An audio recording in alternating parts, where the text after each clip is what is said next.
Bismillahirrahmanirrahim. Assalamualaikum warahmatullahi wabarakatuh. Alhamdulillah. Alhamdulillahi wahdah wassalatu wassalamu ala rasulillah wa ala alihi wa sahbihi wa man tabi'ahum bi ihsanin ila yaumiddin. Anak-anak sekalian yang dimuliakan oleh Allah Subhanahu wa taala, yang Ustaz cintai, tentu senantiasa kita bersyukur kepada Allah, berterima kasih kepada Allah Subhanahu wa taala ya, atas kenikmatan-kenikmatan yang telah Allah berikan, atas kebaikan-kebaikan yang telah Allah berikan kepada kita semua. Dan tentu juga tidak lupa agar kita senantiasa memohon, berdoa kepada Allah agar Allah senantiasa menjaga kita, memberi kita kesehatan, memudahkan kita dalam berbagai macam ketaatan dan kebaikan tentunya. Anak-anak sekalian, tetap semangat tentunya ya, untuk terus belajar. Dan di hari Ahad ini kembali kita teruskan pelajaran IPS kita ya, pelajaran IPS kita. Di pertemuan kali ini kita masuk di peninggalan sejarah yang bercorak Islam ya, peninggalan sejarah yang bercorak Islam ya, di buku paket di halaman 22. Halaman 22 ya. Kalau sebelumnya kita telah belajar, yaitu ada 6 kerajaan Islam di Indonesia ya, di antaranya ada 6 kerajaan Islam di Indonesia, yaitu yang pertama apa? Kerajaan Samudra Pasai, kemudian ada kerajaan apa lagi? Aceh ya, kerajaan Demak, dan yang keempat adalah kerajaan Banten dan Cirebon, kerajaan Ternate dan Tidore, yang terakhir yang keenam itu kerajaan Gowo dan Talo. Dan kali ini kita lanjutkan bagian E, peninggalan sejarah yang bercorak Islam ya. Sebagaimana kerajaan Hindu Buddha yang mempunyai peninggalan, maka kerajaan Islam pun juga mempunyai peninggalan-peninggalan. Oke, langsung saja ya. Yaitu yang pertama apa? Masjid ya, masjid. Kemudian yang kedua pondok pesantren ya, pondok pesantren. Yang ketiga yaitu makam ya, atau kuburan. Kemudian yang keempat adalah keraton, dan yang kelima tradisi kaum muslimin. Anak-anak sekalian yang dimuliakan oleh Allah Subhanahu wa taala, yang Ustaz cintai ya, tentunya untuk masjid, pondok pesantren berbeda ya di zaman dahulu dengan zaman sekarang ya. Tentunya di masjid zaman dahulu apa adanya ya. Terkadang juga bangunannya terbuat dari papan ya, atau bahkan dari bambu atau dari rotan ya, yang dirangkai ya. Dinding-dindingnya itu dari rotan, dari bambu ya. Ya intinya tentunya berbeda dari di zaman dulu dengan zaman sekarang ya. Kalau zaman sekarang ya kita lihat masjid bagus-bagus, megah-megah semua ya. Sama pondok pesantren pun demikian ya, berbeda di zaman dahulu dengan zaman sekarang ya. Apalagi masjid di zamannya Rasulullah SAW ya. Bahkan atapnya pun ya, yang itu pun hanya sebagian yang diberi atap ya, hanya bagian depan saja ya. Dan itu pun atapnya dari daun-daun kurma ya. Dari daun kurma, pelepah daun kurma. Intinya bahwa bangunan masjid dan pondok pesantren semakin ke sekarang ini semakin teknologi maju, maka bangunannya semakin bagus ya. Tentu berbeda dengan zaman dulu. Maka alhamdulillah ya, kita bersyukur kepada Allah ya, kalau kita sholat di masjid bisa khusyuk, bisa tenang ya. Terkadang dengan karpet yang empuk ya, ditambah dengan AC wangi lagi ya terkadang. Maka sekali kita bersyukur kepada Allah Subhanahu wa taala. Sama pada pesantren itu demikian ya. Pada pesantren dulu ya bangunannya apa adanya ya, ala kadarnya. Kalau sekarang bahkan ada pondok pesantren itu yang kayak hotel ya. Jadi asramanya kayak hotel ya. Wallahu a'lam ya. Allah taala alam. Jadi benar-benar dibuat nyaman ya, dibuat enak. Untuk makam sendiri ya, untuk kuburan ya, sebagaimana Ustadz telah sampaikan ya, telah kita pelajari bahwa tentunya yang namanya makam kuburnya itu ya sebagian perintahnya Rasulullah SAW, bagusnya ya seperti yang di Baqi ya, di kota Mekah ya, yang ada di Baqi ya. Kalau kalian pernah, di antara kalian pernah ada yang haji atau umroh kemudian berkunjung ke pemakaman Baqi ya, di perkuburan Baqi, maka disitulah ya dimana para sahabat dikuburkan ya, radhiyallahu anhum ajma'in. Dan memang seperti itu sepertinya ya, kuburan itu tidak dibangun, tidak disemen ya, jadi cukup ya, dengan gundukan tanah saja ya, kemudian diberi tanda ya, cukup seperti itu saja ya. Namun sekarang ya terkadang orang-orang membuat kuburan seperti rumah yang dibangun, yang diberi atap dan lain sebagainya.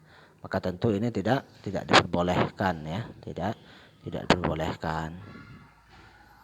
Untuk keraton sendiri yang keempat adalah keraton apa? Adalah kediaman para raja dan keluarganya ya.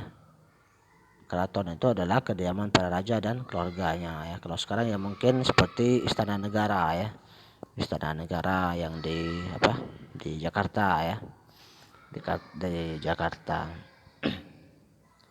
Oh ya, ada yang terlewat untuk kuburan tadi, bawahnya apa itu, tidak menjadikan kuburan sebagai tempat ibadah ya. Jadi kuburan itu tidak boleh dijadikan sebagai tempat untuk beribadah ya, misalnya sholat di kuburan ya, atau berdoa di kuburan ya, maka tidak boleh ya. Berdoa memohon terhadap orang yang mati tentu tidak boleh. Perbuatan apa namanya? Perbuatan syirik ya, tidak boleh beribadah di kuburan. Jadi kalau seandainya kalian sedang safar ya, sedang berpergian, kemudian kalian ingin sholat 5 waktu, kemudian kalian masuk masjid, ada kuburan di dalam masjid tersebut, maka sebaiknya ya, bahkan ditinggalkan ya, tidak boleh ya. Kalian hendaknya pergi untuk mencari masjid yang lain ya. Jadi sholat di masjid yang di dalamnya ada kuburan maka tidak boleh ya. Tapi kalau kuburannya sudah dipisah oleh pagar, misalnya masjidnya punya pagar sendiri, kuburannya punya pagar sendiri, maka tidak mengapa insyaallah. Tapi kalau kuburannya berada di dalam masjid atau bahkan berada di dekat imamnya, maka ini tidak boleh. Kemudian yang keempat adalah keraton, sebagaimana saya sampaikan tadi, yaitu tempat tinggalnya para raja dan keluarganya ya. Yaitu kalau sekarang apa? Ya, istana negara. Kemudian yang kelima yaitu apa itu? Tradisi kaum muslimin. Poin pentingnya di bawahnya apa itu? Tradisi tidak boleh bertentangan dengan syariat Islam. Jadi kalau tradisi tersebut bertentangan dengan syariat Islam maka tidak boleh dilakukan, tidak boleh dikerjakan, apalagi mengandung kesyirikan ya, tidak boleh. Misalnya tradisinya apa? Orgenan misalnya kan, atau lain sebagainya ya. Atau tradisinya menyembelih hewan kemudian diberikan ke siapa, misalnya kan ke penunggu pohon, maka ini tidak boleh. Intinya bahwa kalau seandainya tradisi tersebut bertentangan dengan syariat Islam maka tidak boleh dilakukan ya, tidak boleh dilakukan.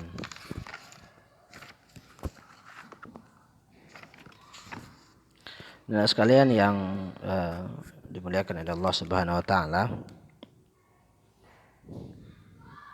kita lanjutkan ya. Nama sebelumnya ini ada beberapa gambar ya, di antaranya itu ada masjid apa itu? Masjid masjid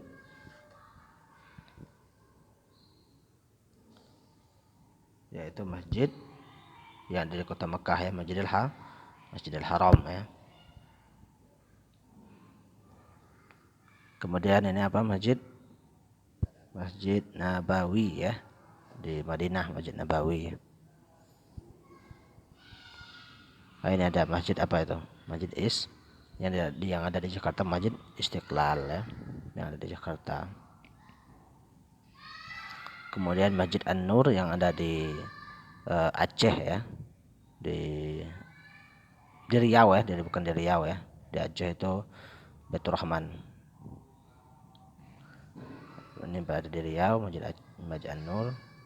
Kemudian yang ini Masjid Baitur Rahman yang ada di Aceh ya. Nah ini untuk gambaran pesantrennya ya seperti ini ya. Jadi namanya pesantren itu jadi santrinya tinggal di pondok pesantren itu ya. Nah ala kadarnya ya, mungkin itu adalah asrama para santrinya ya.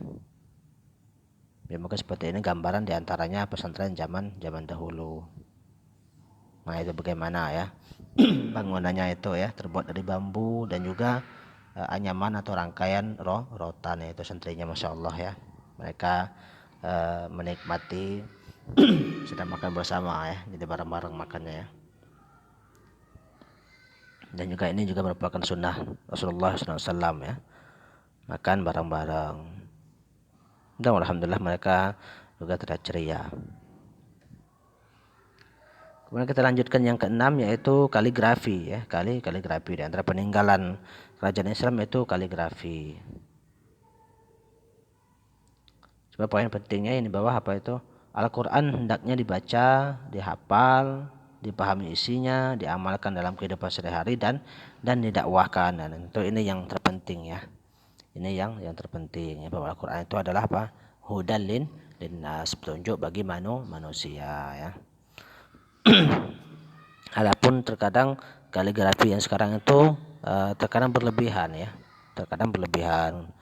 Tulisan Al-Quran dibuat sedemikian rupa mirip seperti hewan, manusia dan sebagainya. Maka ini tentu tidak baik dan tidak bagus, hendaknya ditinggalkan ya. Kalau seandainya tulisan Arab biasa, misalnya nama kalian kemudian ditulis Arab dibentuk seperti hewan, maka mungkin tidak mengapa ya, terserah kalian ya.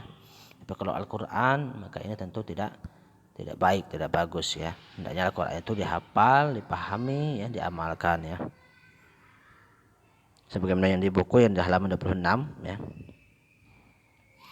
Yang baris yang ke berapa itu? 1 2 3 4 5 6 baris ke-7 ya, yang F kaligrafi baris ke-7. Itu apa itu bacanya? Kaligrafi juga merupakan salah satu contoh kebid'ahan. Nah, ya. Kaligrafi juga merupakan salah satu kebid'ahan yang tidak pernah diajarkan oleh Nabi Muhammad SAW ya. Ayat Al-Quran hendaknya dibaca, dipahami isinya, diamalkan dalam kehidupan sehari-hari dan didakwahkan, bukan dijadikan sebagai hiasan dinding ya, bukan dijadikan sebagai hiasan dinding ya. Nah mungkin ini ya di antara contohnya ya, kaligrafi yang berdasarkan Arab ya. Wallahu ta'ala alam, Ustaz tidak tahu apa bacaannya itu ya. Tapi sekali lagi kalau seandainya ini adalah tulisan Al-Quran, adalah Al-Quran yang ditulis kemudian dibentuk seperti ini, maka tidak boleh ya.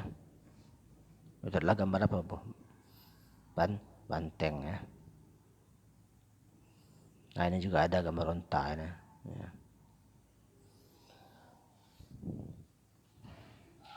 Nah ini jelas ini. Itu gambar apa itu? Gambarnya bentuk gambar apa? Ikan. Nah, ini jelas ini adalah bacaan Al-Quran. Apa bacaannya itu? Qul huwallahu ahad ya. Qul huwallahu ahad ya, surat Al-Ikhlas ayat pertama ayat ke-1. Maka ini tidak boleh dibuat seperti ini ya, seakan-akan menghinakan Al-Quran ya. Padahal Al-Quran itu adalah petunjuk ya, untuk dipahami, dihafal, diamalkan ya. Itulah fungsi Al-Quran ya. Apalagi kalau sudah buat seperti ini ya, nanti ditaruh sembarangan dan lain sebagainya, ditempel di dinding ya, maka sekali lagi tidak boleh. Kalau seandainya kalian ingin memperindah tulisan kalian ya dengan khot saja ya, dengan macam-macam khot ya. Nah, ada khot itu cara penulisan Al-Quran, tulisan Arab yang baik ya. Nah ada ini antara yang namanya khot ya. Nah, ada 5 khot di situ ya, walaupun khot itu banyak ya sebenarnya ya. Yang pertama apa itu? Khot naskhi ya. Ya seperti tulisan biasa ya, di Al-Quran juga banyak seperti itu ya, umumnya seperti itu. Khot naskhi namanya ya. Kemudian ada yang kedua, ada khot diwani ya, ada khot farisi, ada khot riq'ah, dan ada khot kufi ya. Terkadang juga orang nulis Arab itu butuh cepat, dan biasanya kalau ingin nulis cepat nulis Arab itu biasa menggunakan khot khot riq'ah ya, khot riq'ah atau khot farisi ya. Tapi kalau khot naskhi kalau mau menulis cepat biasanya jarang digunakan. Nah, ini juga ada macam-macam khot ya, ada 8 malahan di situ. Apalagi sekali lagi sebenarnya macam-macam khot itu banyak ya. Ada di situ yang pertama apa? Khot riq'ah, khot naskhi, yang ketiga adalah khot raihani, yang keempat adalah khot sulus, yang kelima khot kufi, keenam khot diwani, yang ketujuh khot diwani jali, dan yang kedelapan khot farisi ya. Sebagian khot riq'ah ya, seperti itu tulisnya. Kalau seandainya ingin tulis Arab dengan tulisan yang cepat ya, tapi kalau seandainya biasa saja ya bisa menggunakan khot naskhi.